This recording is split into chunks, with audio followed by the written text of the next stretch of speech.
Rome feared its enemies until it met Caligula. Behind the marble halls and golden statues of the empire's greatest ruler lurked a darkness no battlefield could match. The same man once hailed as Rome's miracle child would soon turn the capital of civilization into a stage for ritualized humiliation, cruelty, and control. His rule didn't just cross moral lines, it erased them, replacing them with something colder, something systematic. This wasn't chaos, it was order, the kind only madness could design. For centuries, historians tried to bury the truth behind polished words like excess and decadence. But what Caligula built wasn't a string of scandals. It was a government of organized depravity, a machine that fed on fear, desire, and submission. Today we're uncovering the 5 atrocities that didn't just define an emperor. They redefined what absolute power truly means. Because when one man decided he was a god, Rome learned what it meant to be his sacrifice. The Golden Beginning. Before Rome trembled at his name, Caligula was its brightest hope. Born Gaius Julius Caesar Germanicus, he wasn't just another royal child. He was the adored son of Rome's favorite general, Germanicus. Soldiers loved him so much they nicknamed him Caligula, meaning little boots, after the miniature soldier sandals he wore around the camps. To the legions, he was destiny wrapped in innocence, the boy who'd one day lead them to glory.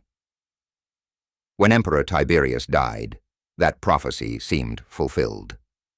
The moment Caligula took the throne, Rome erupted in joy. Festivals lasted for 100 straight days. Senators praised him, citizens lined the streets, and poets compared him to the gods themselves. He slashed taxes, freed political prisoners, repaired aqueducts, built roads, and showered the people with games and gifts.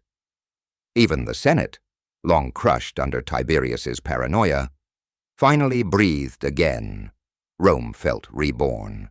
The young emperor walked among the crowds, laughing, shaking hands, and calling soldiers by name. He ate with the people, joked with senators, and seemed to rule with kindness. For the first time in years, Rome didn't fear its ruler. It adored him.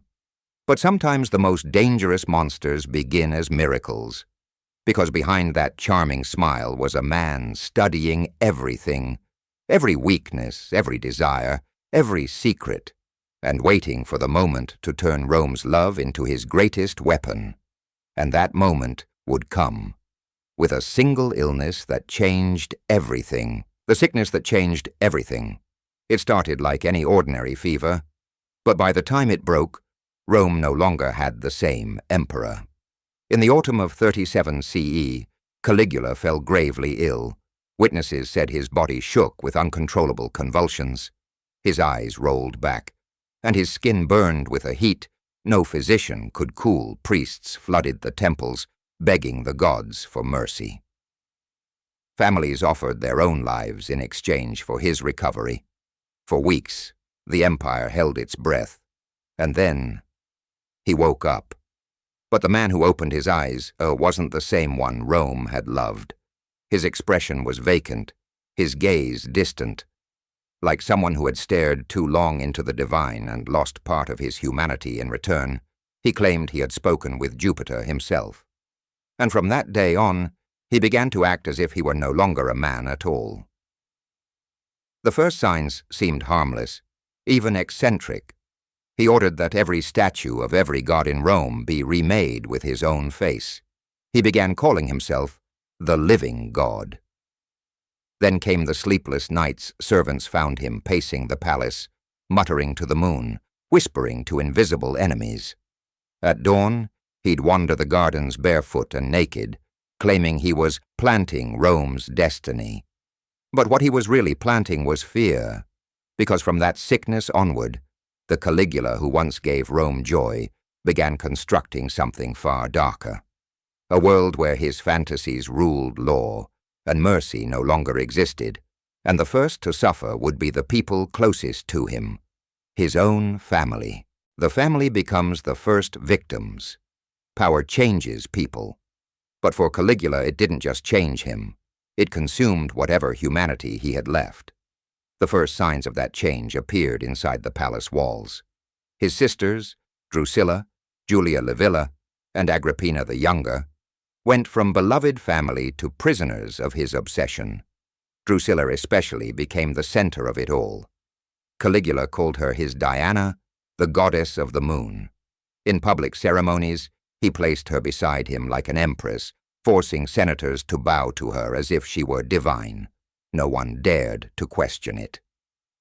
When Drusilla suddenly fell ill and died in 38 CE, Rome witnessed grief unlike anything it had seen before. But it wasn't love they saw, it was madness. Caligula declared a mourning period so strict that laughter, bathing, and even family meals were forbidden. Anyone caught smiling was executed.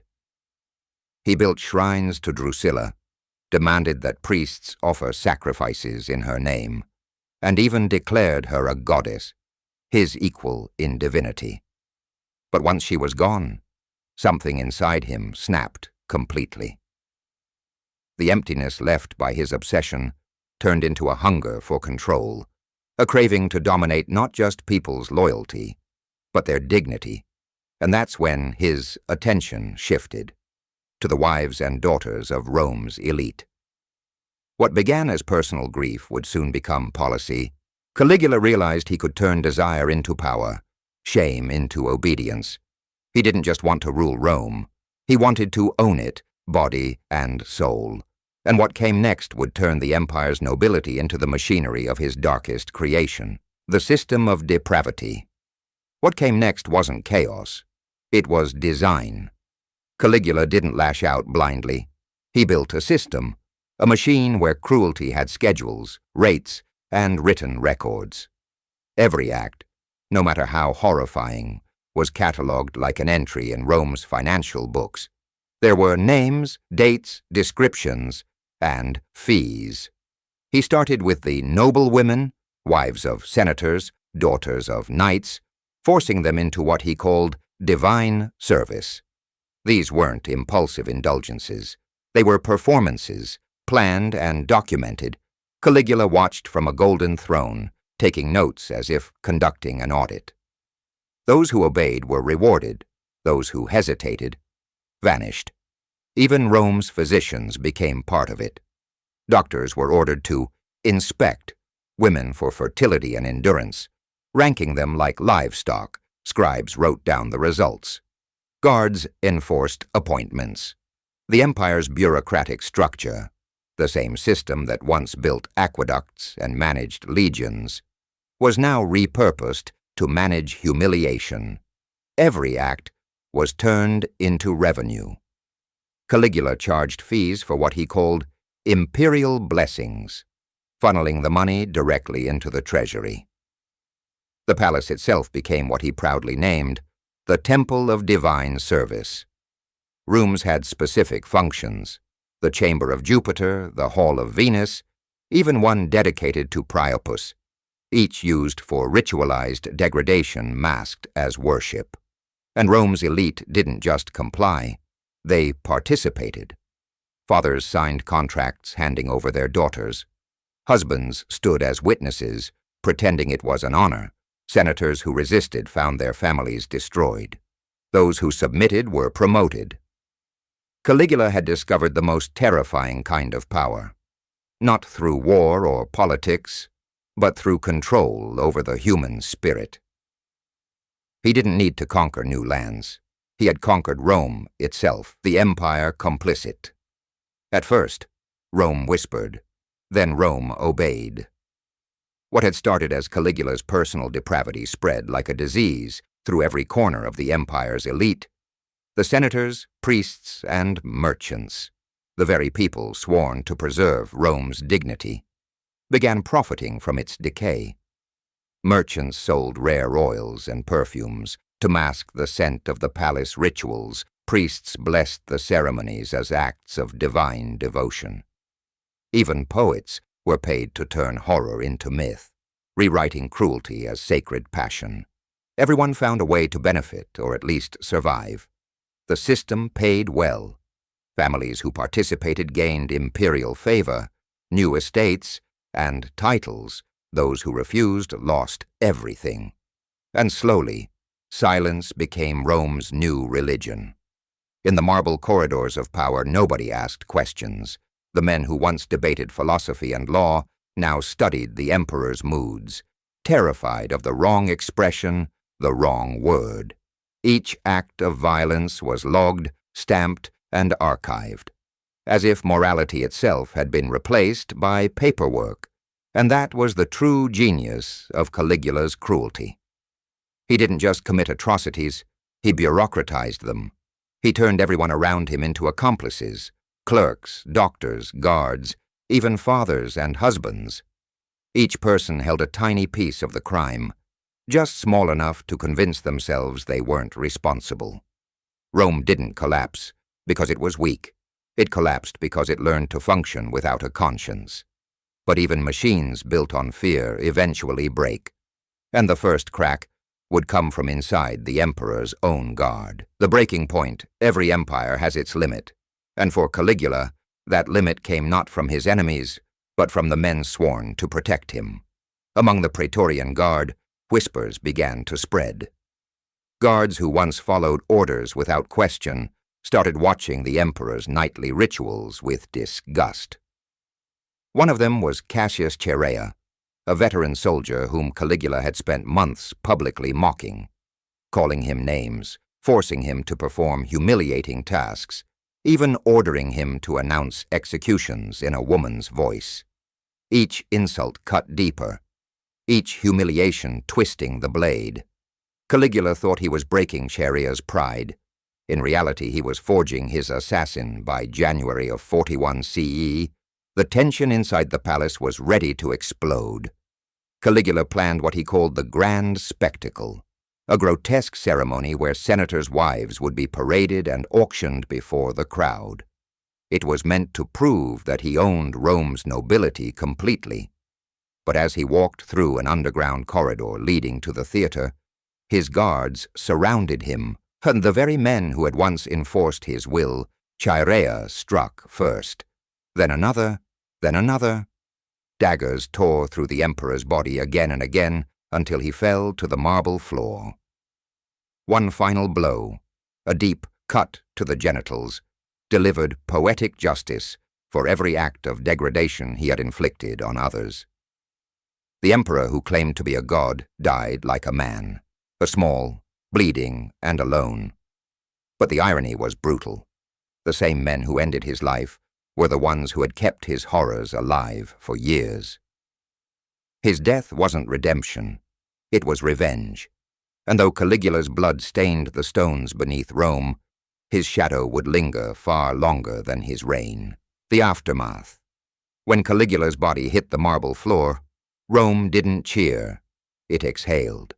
But freedom came with a terrible silence.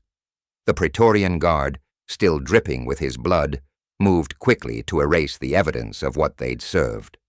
The next day, his wife, Caesonia, was killed. His little daughter, Julia Drusilla, barely old enough to speak, was murdered too. The conspirators didn't want rebellion, they wanted to erase a bloodline. Soon after, the Senate declared damnatio memoriae, the condemnation of memory. Statues of Caligula were smashed, inscriptions chiseled away, coins melted, and his name banned from public speech. On the surface, it looked like Rome was cleansing itself. But no decree could erase what people had seen. The records remained. Thousands of ledgers filled with names, payments, and procedures. The paperwork of horror victims still walked the streets, scarred and silent.